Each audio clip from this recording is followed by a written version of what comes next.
Reddick said. I will say, I know that they were asked about it, and I think over time, the way that Debo, Christian McCaffrey, Brandon Ayuk, I think the way that they addressed it, and I don't mean over time like this year, because this year they're trying to act like it doesn't even matter at all. But I think later into the offseason, when they were asked about it, they kind of had like respect when they talked about the Eagles. Like they were like, oh, like it sucks for us because we believed in us and we believe or in our capability, and we believed if we had a quarterback, um we could have stood a better chance in that game, but we respect the Eagles. That's kind of what it turned into. But in the beginning, you have to remember Debo came out right away and called James Bradbury trash, I think. Brandon Ayuk was on the SF 49ers podcast and said that Kyle Shanahan had a game plan that was going to expose the Eagles secondary and that they couldn't keep up with them. Like they were kind of talking major smack, and they made it seem the way that they talked about Brock Purdy not being in the game was as if when walking into the stadium, he like tripped on some gum and broke his leg. Like if I was Haasan Reddick, I'd be pissed off when I was hearing the 49ers talk because like you're trying to take away my play. I did that. Like, you don't get to say that that's not a part of the game. You don't get to say that's a fluke. I took out your guy. That counts. That's part of the game. And then I took out your backup quarterback. And yeah, there's some luck to it in the sense that like Kyle Shanahan lost his mind and decided to put a backup tight end on me. But you're not going to take away what I did in the game is how I would feel if I'm Haasan Reddick.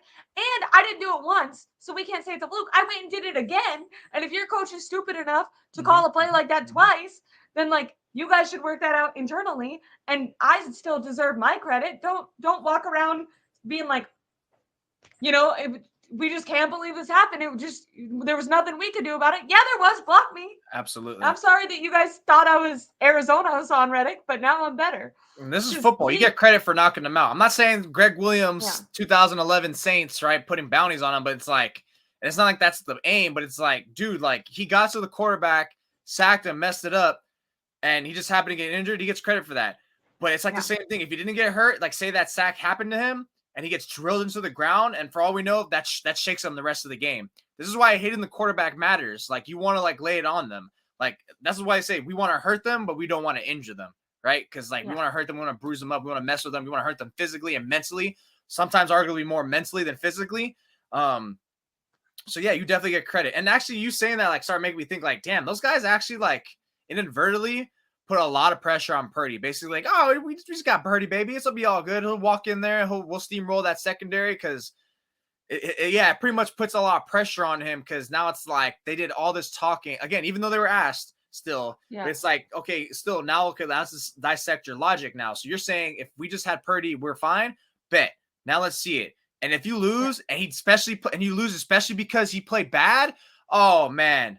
Oh, that's going to look bad. That's going to be terrible.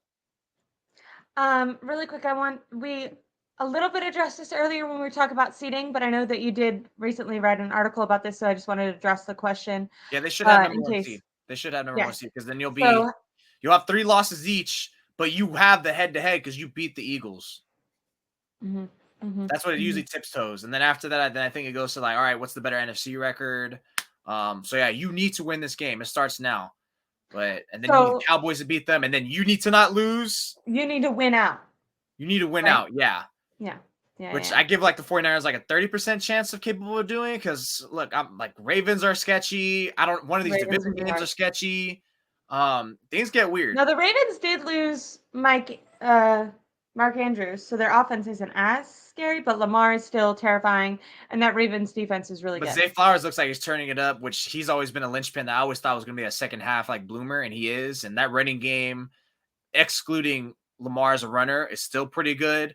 I don't know. It's just you just can't sleep on them.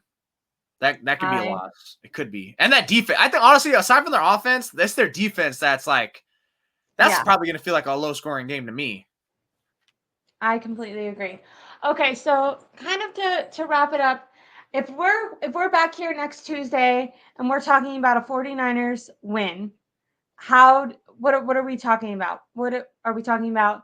How well the 49ers defense contained the Eagles offense, how Purdy protected the football. What is the thing that you'll come back here and say the 49ers won because of this, if you had to predict? I think it's going to be the same way they've been winning all years, like both sides of the ball playing high level. But to me, again, I'm going to still say the defense is key here because Hurts has been turning over the football. I expect them to turn over the football once, probably even twice. And that's where the 49ers, you have to expose him for that. You could probably even get more than that because, again, like you asked earlier, like, is this the best defense that's played aside from the Jets? And it's like, yeah, probably. It probably is. And right now you're clicking all cylinders. Your pass rush is what? I think they have 15 sacks and something like that in the last 3 games. So clearly Chase Young coming in is helping. Schematic changes from Wilkes and Nick, everyone stepping up in general. Like everything. It's been everything cumulative collectively. So I think now, like, again, when you're saying luck is like, hey, the Eagles have been able to do this because Hurts is playing so well. Everyone comes together. They just rally and just pull like 2-3 amazing touchdown series drives out of their you-know-whats. So it's like, but I don't think they could do that necessarily against the 49ers. They might be able to pull out 1, maybe 2, but like in terms of like 3, 4, now I think you're the Eagles. You're really pressing your luck if you want to put yourself in that situation. Because now you're putting the 49ers in a place of comfort. And I mean, again, if the Eagles have a lead, I'm more scared for the 49ers. I think whoever has a lead, especially if it's 2-score, as much as Hurts has been great, I think this is where the luck starts to become a little slower or ran out. I think this is where they make them pay. Because, again, like it's not like the Buffalo is really like that running team anyways. Because if there's one thing I learned from that Chiefs games, the Eagles, it's the Eagles can be had on the ground. So that's why I think they could probably run over that defense with McCaffrey and Debo. Again, the horizontal game, that's how you're going to soften up that pass rush a lot. And then you can open up and start throwing with Purdy across the middle with Ayuk. That they love those dagger routes, those crossing routes, and then maybe even take several shots throughout. So, yeah, I think ultimately it's going to be a combination of the defense holding tight, getting those turnovers, and hopefully the offense pays them back. But especially that Purdy doesn't turn over the capitalizing on the turnovers is going to be important. 1, catching the turnover, actually catching it when it hits your hands.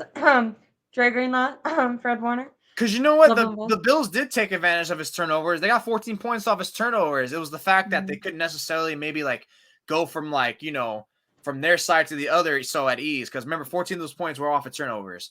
And I think the 49ers are more capable of going from 1 to 100 down the whole field because they are a vastly better running team than the Bills. The Bills have a very mediocre running team.